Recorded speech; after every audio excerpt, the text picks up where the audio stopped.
Sir మనకి చిరంజీవి గారు అభిమానుల్ని ఆధ్యాత్మికత వైపు నడిపించేవారు. ఆంజనేయ స్వామి మాల అని చెప్పి గతంలో బర్త్డే రోజు స్టార్ట్ చేసి 45 రోజుల పాటు మనకి చిన్నజీవన స్వామి ఇక్కడ సత్యసాయి నిమాదం చేసేవారు. కొంతకాలం పాటు అది బాగా దిగ్విజయంగా నడిచింది. ఇప్పుడు కొనసాగుతుందా అది, లేకపోతే మీరు నిన్ననే తిరువణామలై కూడా వెళ్ళి చిరంజీవి గారి బర్త్డే సందర్భంగా దిగ్ప్రదక్షిణ చేసి వచ్చినట్టున్నారు. అది అది ఆధ్యాత్మికత వైపు ఇంకా అభిమానుల్ని ఆయన నడిపిస్తున్నారు. చిరంజీవి గారు Chiranjeevi charitable trust Chiranjeevi blood bank స్థాపించడానికి ముందుగా మేము ట్రయల్ బేసిస్ గా అల్లు అరవింద్ గారు నిజామాబాద్ జిల్లాను సెలెక్ట్ చేసి నిజామాబాద్ జిల్లాలో అవేర్నెస్ కార్యక్రమాలు స్టార్ట్ చేశారనమాట. నేను అక్కడ 1 month స్టే చేయవలసి వచ్చింది అనమాట.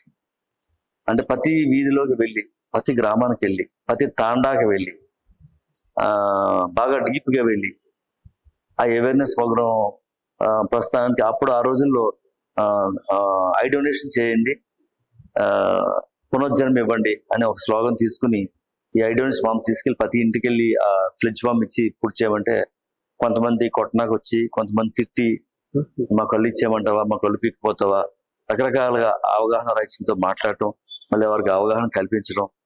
ముఖ్యంగా చనిపోయిన తర్వాత ఈ నేత్రాలు మట్టి పాలు కానివ్వకండి, ఈ నేత్రాల ద్వారా మరొకరికి పునర్జన్మని ఇవ్వండి అని చెప్పే చిరంజీవి గారు మహత్తరమైన కార్యక్రమం అది. అది చాలా కష్టపడ్డారు దాని గురించి ఆయన. అప్పుడు ఈ గ్రామాలు తిరిగేటప్పుడు కొంతమంది అభిమానులు, అంటే అక్కడ లోకల్ దాన్ని ఏమంటారంటే లాంగ్వేజ్ అవసరత లోకల్ సాంప్రదాయం ప్రకారంగా ఒక సిస్టమేటిక్ లేకుండా ఫుడ్ తినడం కానీ, లేకపోతే సిస్టమేటిక్ లేకుండా హ్యాబిట్స్ అనుసరించడం కానీ, సమాజంలో చిరంజీవి గారి పేరు చెప్పి మనం నడుస్తున్నప్పుడు సిస్టమేటిక్గా ఉండాలి. ఇందా మీరు చెప్పినట్టుగా ఆయన చాలా గొప్ప వ్యక్తి.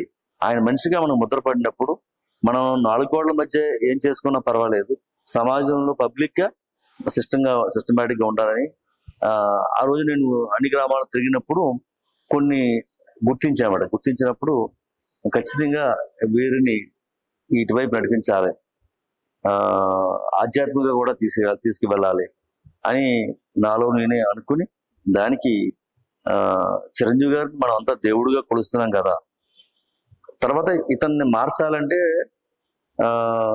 దేవుడికి పూజ చేయమంటే చేసే వ్యక్తి కాదు. ఎందుకంటే అతను ప్రగాఢంగా చిరంజీవి గారిని ప్రేమిస్తున్నాడు. అంటే చిరంజీవి మాల ఆంజనేయ స్వామి దీక్ష అని పెట్టామట.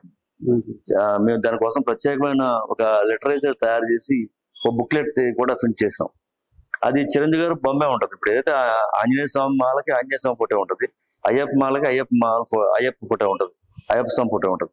అట్లాగే చిరంజీవి గారి మాలకి చిరంజీవి గారి ఫోటో ఉంటుంది అన్నమాట. అలా చేసి విగ్రహం మాత్రం ఆంజనేయ స్వామికి పెట్టి, పూజ మాత్రం ఆంజనేయ స్వామి చేసే విధంగా దాన్ని పెట్టి 21 రోజులు 41 రోజులు అని పెట్టి మొదలుపెట్టి అది చాలా సక్సెస్ఫుల్ గా చేయగలిగాం మరి. ఫలితాలు బాగా వచ్చినాయి మాట. అది చిరంజీవి గారు చెప్పినట్టు ఆశ్చర్యపోయారు మాట. ఆశ్చర్యపోయి మేము రిక్వెస్ట్ చేసాం. ఆయన చాలా సంవత్సరాల వారే మాకు ఆంజనేయ స్వామి మాల వేసేవారు.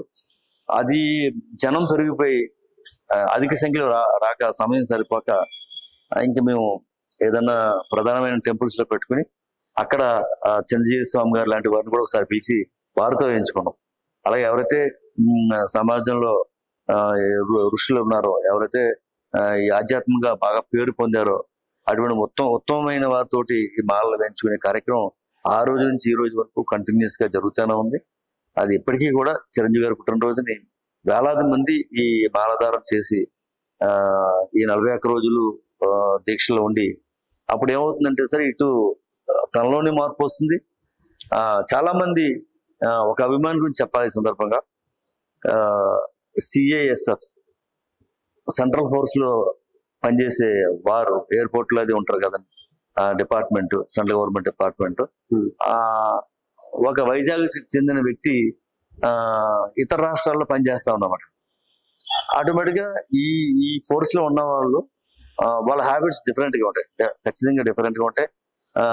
వారు కూడా రాటు తేరి రఫ్ గా కూడా ఉంటారు. అతన్ని ఈ ఆధ్యాత్మిక వైపు మార్చిన తర్వాత అతనిలో ఎంత మార్పు వచ్చిందంటే ఆ కుటుంబం అంతా కూడా ఎంత హ్యాపీగా ఉన్నారంటే, ఆయనే ప్రతి స్టేజ్ మీద ప్రసంగంలో చెప్తే చిరంజీవి గారి వల్ల నేను ఈ స్థాయిలో ఉన్నాను అని చెప్పి, చిరంజీవి గారు పాలిటిక్స్ లోకి వచ్చినప్పుడు ఆయన job, central government job resign చేసి చిరంజీవి గారితో తిరిగారు ఆయన. అంత అంత మార్పు వచ్చిందండి ప్రజల్లో, అభిమానుల్లో. డిసిప్లిన్. బాగా డిసిప్లిన్ వచ్చింది, చాలా బాగా మార్పు వచ్చింది. మాలో అందరిలోని బాగా మార్పు తీసుకొచ్చింది చిరంజీవి మాల ఆంజనేయ స్వామి దీక్ష. అలాగా పరివర్తన మాలో కల్పించింది. అది అదే అదే అంతేకాకుండా మీరు ఇందాక చెప్పినట్టుగా